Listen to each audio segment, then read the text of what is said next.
লক্ষ লক্ষ কোটি কোটি দুরূদ ও সালাম সাইয়্যিদুল মুরসালিন শাফিউন নবী হযরত মুহাম্মদ সাল্লাল্লাহু আলাইহি ওয়াসাল্লাম। মুহতারাম হাজিরিন, আমি আপনাদের সামনে সূরা বনী ইসরাঈল 34 নম্বর হাদিস 34 নম্বর আয়াত তেলাওয়াত করেছি। নবী করিম সাল্লাল্লাহু আলাইহি ওয়াসাল্লাম অসংখ্য হাদিস থেকে এই হাদিস তেলাওয়াত করেছি। এই হাদিস এবং আয়াত সম্পর্কে সংক্ষিপ্ত আকারে কিছু কথা বলবো ইনশাআল্লাহ। ওয়া মা তৌফিক ইল্লা বিল্লাহ। মুহতারাম হাজিরিন, আমি গত জুমায় আলোচনা করেছিলাম মুনাফিকের আলামত নিয়ে। মুনাফিকের আলামত কয়টি বলেছিলাম? তিনটি। কয়টি? তিনটি। বুখারী শরীফের হাদিস। এই তিনটি আলামতের মধ্যে আমি আপনাদের সামনে গত জুমায় একটি আলামত নিয়ে আলোচনা করেছিলাম, সেটা হচ্ছে মিথ্যা কথা।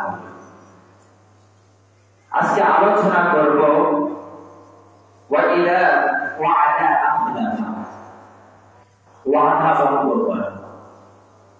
যারা কথা দিয়ে ওয়াদা দিয়ে ওয়াদা ভঙ্গ করে, এটাও একটা হচ্ছে মুনাফিক। এটা একটা মুনাফিকের আলামত। বুখারী শরীফের হাদিস কিতাবুল ঈমানের অধ্যায় থেকে 33 নম্বর হাদিস। এই হাদিসে আল্লাহ রাসূল সাল্লাল্লাহু আলাইহি ওয়াসাল্লাম মুনাফিকের আলামত তিনটির কথা বলা হয়েছে। তার মধ্যে এক নাম্বার হচ্ছে মিথ্যা কথা বলা, দুই নাম্বার হচ্ছে যারা ওয়াদা দিয়ে ওয়াদা ভঙ্গ করে, তিন নাম্বার হচ্ছে আমানতের খেয়ানত করা। আজকে আমি আপনাদের সামনে সংক্ষিপ্ত আকারে ওয়াদা ভঙ্গ নিয়ে কিছু কথা বলব। ওয়াদা হচ্ছে ওয়াইদা ওয়াদা আখলাফা, যখন সে ওয়াদা করে এবং সে ভঙ্গ করে। সে যে কোনো ধরনের ওয়াদাই করুক না কেন, সে যদি সেটা ভঙ্গ করে ফেলে তাহলে সাথে সাথে সে মুনাফিক। সাথে সাথে কি? সে মুনাফিক। তাহলে আপনি যদি কোনো ছোট খাটো কোনো যদি ওয়াদা করে থাকেন, ধরেন আপনি কাউকে বলেছেন একটি কথা, আমি অমুক কাজটা করে ফেলেছি, বা আমি 10 টাকা কার পকেট থেকে চুরি করেছি, আপনাকে বা আমাকে বলল হুজুর আমি অমুক জায়গায় থেকে 10 টাকা চুরি করে ফেললাম। আপনি এই কথাটা কাউকে বলিয়েন না, আপনি এটা ওয়াদা করেন। তখন আমি হুজুর ওয়াদা করলাম আমি এটা কাউকে বলবো না, কিন্তু আমি হুজুর এই 10 টাকার যে ওয়াদা করেছে অমুক ব্যক্তি আমাকে বলেছে, সেটা আমি ওয়াদা ভঙ্গ করে আগে আরেকজনকে বলে দিলাম, তাহলে আমি সাথে সাথে মুনাফিক। সাথে সাথে কি? মুনাফিক। আমার কথা না, আল্লাহ রাসূল সাল্লাল্লাহু আলাইহি ওয়াসাল্লামের কথা। বুখারী শরীফে কিতাবুল ঈমানের অধ্যায়ে 33 নম্বর হাদিস।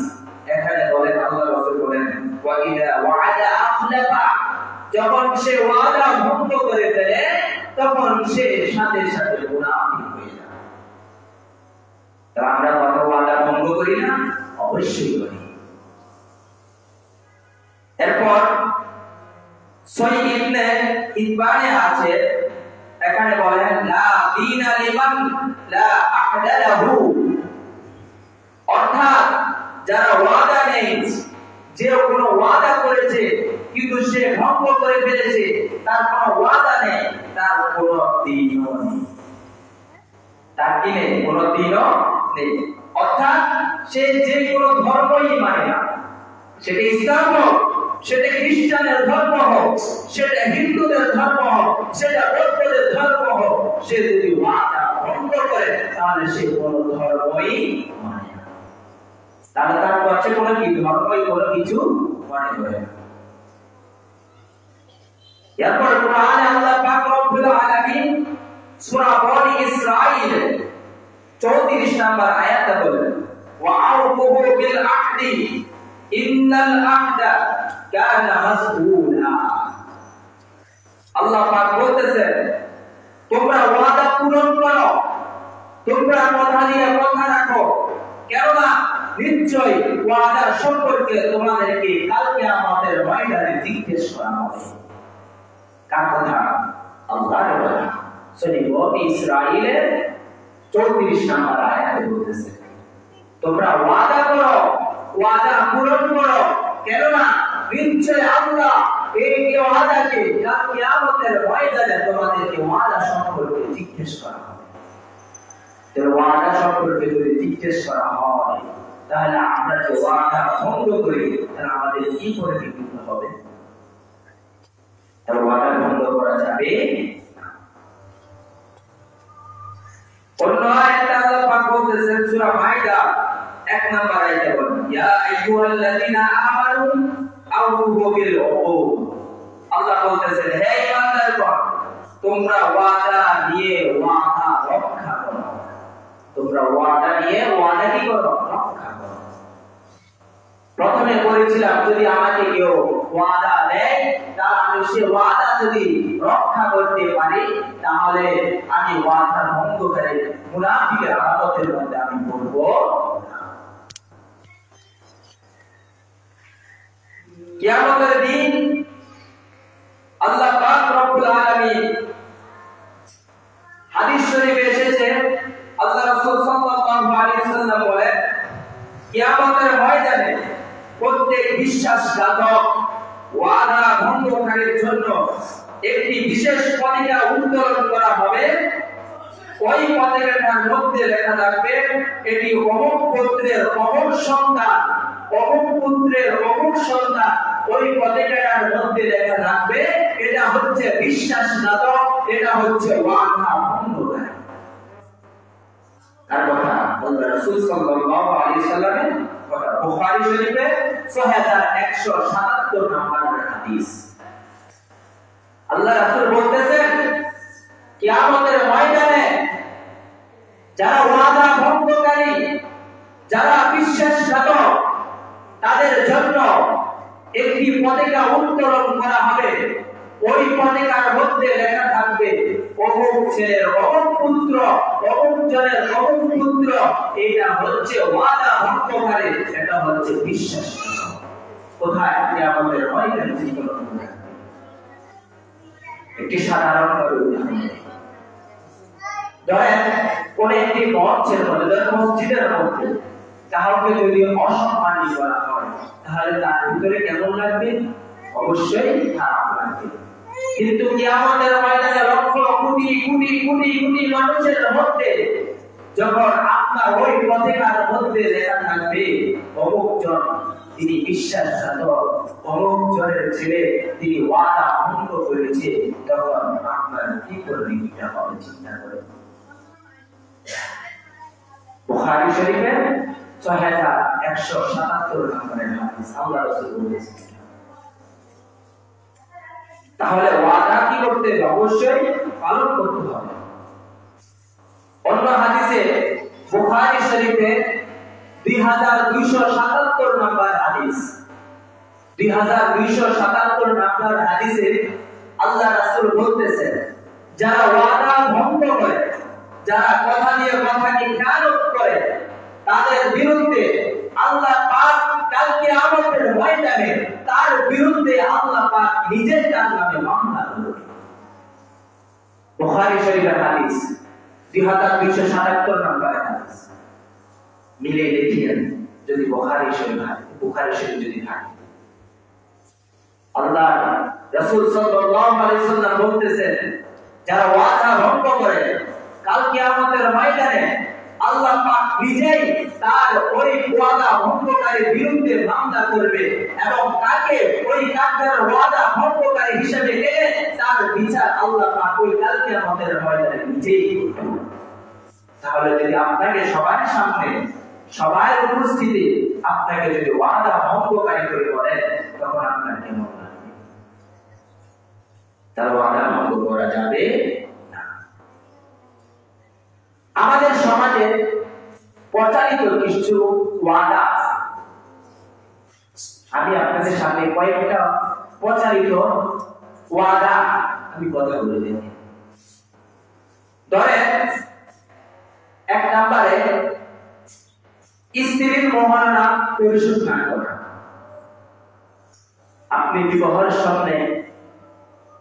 বিবাহের সময় আপনি ওয়াদা করেছেন, আমি স্ত্রীকে 10 লক্ষ টাকা মহারণা দিব বা 5 লক্ষ টাকা মহারণা দিব, কিন্তু এটা আপনি ওয়াদা করেছিলেন, আজ পর্যন্ত করেছেন? করেন না। অনেকে করেছে, অনেকে করে না। এটা আমাদের সমাজে প্রচারিত। আমরা বলি যতই মহারণা করতে পারবো ততই মেয়ের নাম আমরা রাখবো, কিন্তু না, এটা কিন্তু প্রচারিত। তাহলে আপনিও কি ওয়াদা যে করেছেন, ওয়াদা যে আপনি করেছেন, এই ওয়াদা আপনি এখনো পূরণ করতে পারতেছেন না, তাহলে আল্লাহ রাসূল যে বললেন ওই মুনাফিকের আলামতের মধ্যে তো তোমরা যে ওয়াদা ভঙ্গ করেছো, তখন তোমরা ওই মুনাফিকের আলামতের মধ্যে তোমরা হয়ে যাবে।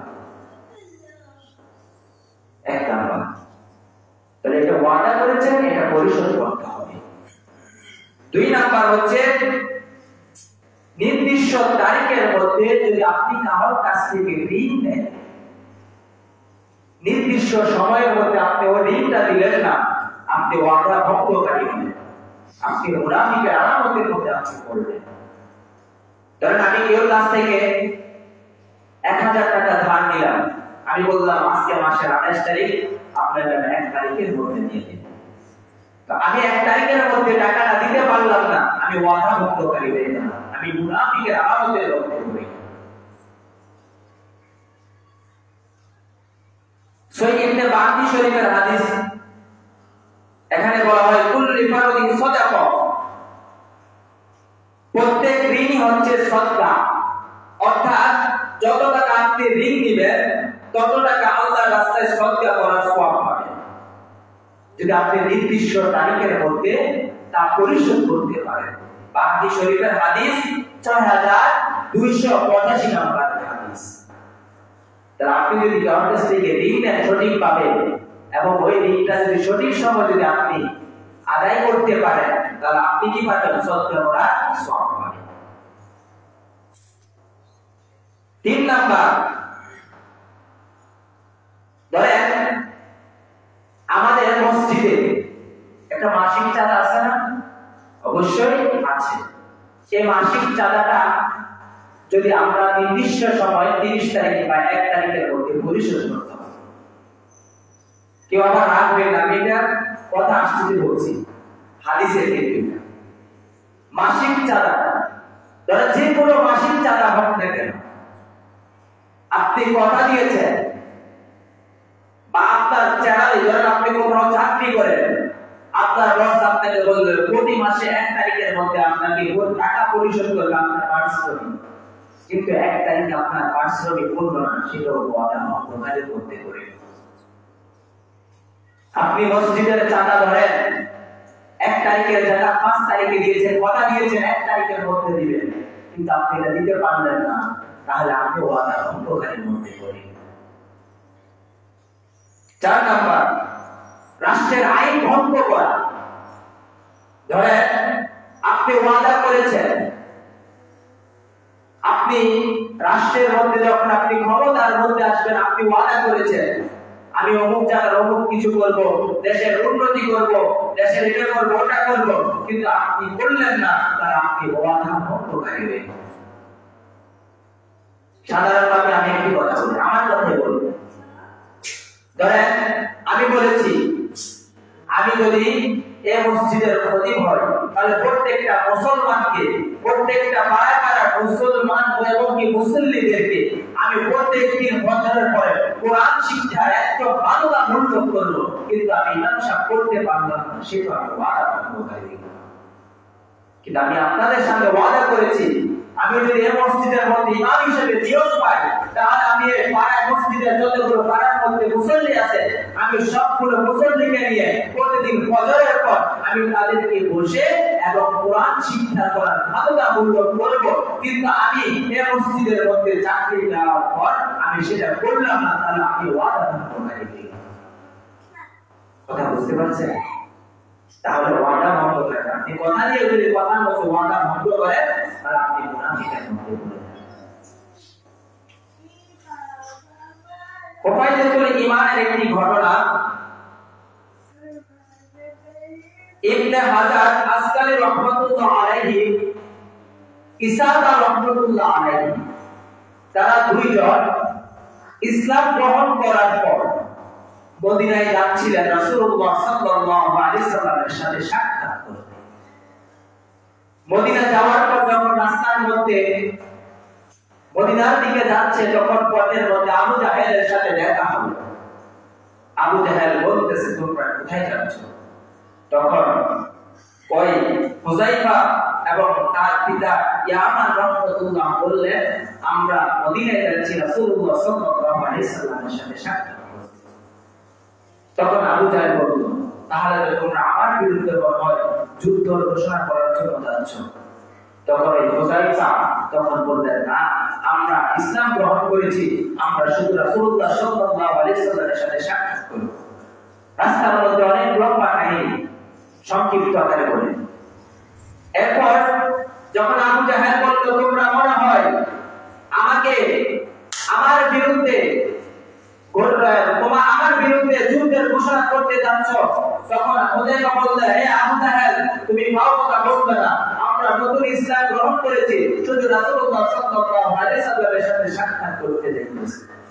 তখন ওই আবু জাহেল বলল, তাহলে তো তোমরা আমার জন্য তোমার যুদ্ধের প্রস্তুতি নিতেছো।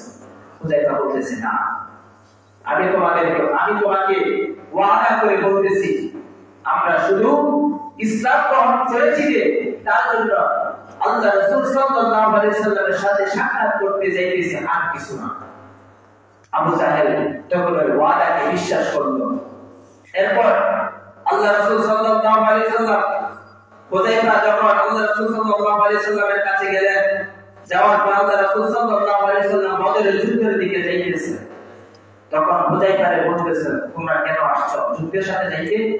তখন হুযায়ফা বলল, না ইয়া রাসূলুল্লাহ, আমরা নতুন ইসলাম গ্রহণ করেছি, আপনার কাছে আসছি শুধু সাক্ষাৎ করার জন্য। তখন আল্লাহ রাসূল সাল্লাল্লাহু আলাইহি সাল্লাম বলল, তাহলে চলো আমার সাথে বদরের যুদ্ধে। তখন হুযায়ফা বলল, হে আল্লাহর রাসূল, আমি পথে আসার সময় আবু জাহেলের সাথে দেখা হলো। আবু জাহেল বলতেছে, ও হুযায়ফা, তুমি কোথায় যাচ্ছ? বলো, হ্যাঁ, আমার বিরুদ্ধে যুদ্ধের ঘোষণা করতে যাইতেছো, কিন্তু আমি আবু জাহেলের কাছে ওয়াদা করেছি, না আবু জাহেল, আমি শুধু ইসলাম গ্রহণ করেছি, তার জন্য আমি রাসূলুল্লাহ সাল্লাল্লাহু আলাইহি সাল্লামের কাছে শুধু তার সাথে সাক্ষাৎ করতে যাইতেছি, আর কিছু না। তখন আল্লাহ রাসূল সাল্লাল্লাহু আলাইহি সাল্লাম হুযায়ফাকে বলল, তাহলে তুমি বদরের যুদ্ধে যাওয়া লাগবে না, কারণ তুমি কি করেছো? ওই আবু জাহেলের কাফেরের কাছে তুমি ওয়াদা করেছো, তাহলে কাফেরের কাছে ওয়াদা করলে আপনি সে ওয়াদা রাখতে হবে।